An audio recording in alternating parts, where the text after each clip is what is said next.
بے شک ایسا ہی ہے، کیونکہ دیکھیے ہر ملک میں ضروری نہیں کہ صوبوں کا معاملہ ہو، لیکن ہر ملک میں ہم یہ دیکھتے ہیں، ہم نیو یارک کے میئر کو دیکھتے ہیں، آپ دیکھیں 9/11 کے بعد جو جولین نام تھا غالباً میئر صاحب کا، کیا کام انہوں نے کیا تھا، آپ لندن کے میئر کو ہر آدمی جانتا ہے۔ تو بلدیاتی اداروں کے تھرو بھی ہم سب کچھ کر سکتے ہیں۔ اگر ہم صوبوں میں، یہ بات حماد اظہر صاحب نے بالکل صحیح کہی تھی کہ سندھ میں صوبے کے نام پہ تقسیم جو ہے وہ بہت مسائل کھڑے کی، اتنا آسان نہیں ہوگا۔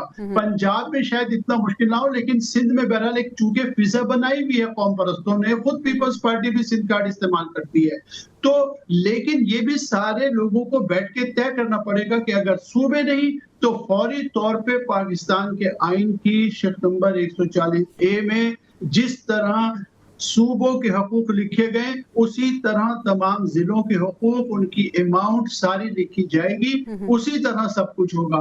لیکن موجودہ حکمرانوں کے ہوتے ہوئے مجھے یہ ہوتا نظر نہیں آتا، یہ اپنے اختیارات چھوڑنا نہیں چاہتے۔ آپ کو سن کے حیرت ہوگی کہ سندھ کے وزیر اعلیٰ جو ہے وہ 17 وزارتیں جو ہیں ان کے پاس ہیں، اور سارا پیسہ انہی صاحب کے پاس ہے، سب کچھ وہی کرنے والے ہیں ماشاءاللہ۔ تو اس اعتبار سے آپ دیکھیے جہاں حکومتوں کی یہ نیت ہو، یہ پوزیشن ہو، اور 8 سال کے بعد بھی ہمیں ٹی وی پر بیٹھ کے یہ بتا رہے ہوں کہ بھائی اصل میں حکومتوں نے جو ہے نا وہ ضلع حکومتوں اختیارات نہیں دیے، تو بھائی آپ ہی لوگوں نے تو نہیں دیے۔ تو اب جو ہے وہ دس از ہائی ٹائم کہ اب ایک فیصلہ کرنا پڑے گا، اور اس کے نتیجے میں ہمیں چاہے صوبوں میں جانا پڑے، اور اگر صوبوں میں پرابلم ہے تو بلدیاتی اداروں کو اختیارات دینے پڑیں گے۔ اس کے بغیر اتنے بڑے بلدیاتی اداروں کے اختیارات کی جب بات آتی ہے تو ایسا کیوں ہوتا ہے کہ چاہے کوئی بھی جو پارٹی ہے وہ جب حکومت میں آتی ہے تو اختیارات کی جو نچلی سطح پر تقسیم ہے اس حوالے سے کیوں اتنی ریجڈ اپروچ اپنائی جاتی ہے؟ اور کیا یہی وجہ ہے کہ اگر بلدیاتی اختیارات ہوں تو یہ صوبوں کی بات ہی نہ ہو، مسائل ویسے ہی حل ہو جائیں؟ دیکھیے اس کی وجہ یہ ہے کہ یہ جو چیز چھپی ہوئی ہے نا، یہ ان سیاسی جماعتوں کی قیادت میں چھپی ہوئی ہے۔ آپ دیکھیے لاکھ الیکشن کا نام ہو جائے، کچھ بھی ہو جائے، لیکن شریف فیملی ہی فیصلے کرتی ہے سارے۔ اسی طرح سندھ میں جو ہے وہ زرداری خاندان جو ہے سارے فیصلے کرتا ہے، کتنے بڑے بڑے لیڈر کیوں نہ ہوں۔ آپ دیکھیے میں لوگوں کی مینٹلٹی پہ حیران ہوتا ہوں۔ ابھی میں کراچی کے میئر صاحب کو سن رہا تھا، مجھے ان باتوں کی ہو سکتا ہے آپ کہیں کہ بہت چھوٹی بات ہے، لیکن مجھے ان باتوں کی بڑی تکلیف ہوتی ہے۔ وہ یہ کہہ رہے تھے کہ بھائی آصفہ بھٹو صاحبہ بھی مجھ سے پوچھ رہی تھی۔ آپ امیجن کریں کہ یہاں پہ یہ جواب دہ کس کو سمجھتے ہیں؟ کہہ رہے تھے کہ بھائی آصفہ بھٹو بھی مجھ سے پوچھتے ہیں کہ کراچی میں فلاں چیز کا کیا ہوا۔ تو جہاں خاندانوں کی اس قسم کی حکمرانی ہو تو وہاں سے یہی سیکھا جاتا ہے کہ وزیر اعلیٰ اپنا اختیار چھوڑنا نہیں چاہتا، اس کے بعد اگر وزیر کے پاس کوئی اختیار ہے تو وہ چھوڑنا نہیں چاہتے، اور کراچی کو تو اسی بنیاد پہ تباہ کر دیا گیا ہے۔ اچھا نعیم قریشی صاحب، آپ کی موجودگی کا فائدہ اٹھاتے ہوئے آخری سوال میں آپ سے یہ پوچھنا چاہوں گی کہ بازگشت ہے کہ شاید یہ حکومت اپنی مدت پوری نہ کرے، اور ارلی انتخابات کی بھی ریومرز ہم سن رہے ہیں، کتنی صداقت ہے اس میں؟ میں سمجھتا ہوں اس میں 90% امکان ہے کہ یہ حکومت وقت سے پہلے چلی جائے گی، کیونکہ دیکھیے اس حکومت کے پاس کوئی اخلاقی جواز نہیں ہے، اور جب ایسے وزیر موجود ہوں کہ ایک وزیر کراچی میں مصطفیٰ کمال صاحب کچھ کہہ رہے ہوں اور یہاں علیم خان صاحب کچھ کہہ رہے ہوں، محسن نقوی صاحب کچھ کہہ رہے ہوں، تو آپ سمجھ لیجئے کہ اس حکومت کے پاس تو اب بالکل کوئی اخلاقی جواز ہی نہیں ہے۔ شہباز شریف صاحب کو وزیر اعظم رہنے نہیں چاہیے، اور انہیں خود الیکشن کا اعلان کر دینا چاہیے۔ مجھے نہیں لگتا کہ یہ حکومت جو ہے نا 6 مہینے سے زیادہ چلے گی، یہی حقیقت ہے۔ بالکل صحیح، بہت شکریہ۔ ہمارے ساتھ حماد حسن صاحب موجود تھے، ماجد نظامی صاحب موجود تھے، نعیم قریشی صاحب ہمارے ساتھ موجود تھے، اور ناظرین ہم بات کر رہے تھے کہ جو آزاد کشمیر میں انتخابات ہوئے ہیں اس کے بعد ہم نے دیکھا ہے کہ نون لیگ اور پیپلز پارٹی کھل کر سامنے آ گئی، اور ایسے لگ رہا ہے کہ دونوں جماعتیں جو دل میں ایک دوسرے کے لیے گرجز لیے بیٹھی تھی وہ اب انہوں نے بالکل واضح طور پر کلیئر کر دی ہیں۔ لیکن یہ گڈ کاپ بیڈ کاپ پالیسی بھی لگ رہی ہے کہ یہاں پہ آزاد کشمیر کے انتخابات میں یہ ایسے ہمیں ایک دوسرے سے خائف نظر آ رہے ہیں، لیکن یہ اتحاد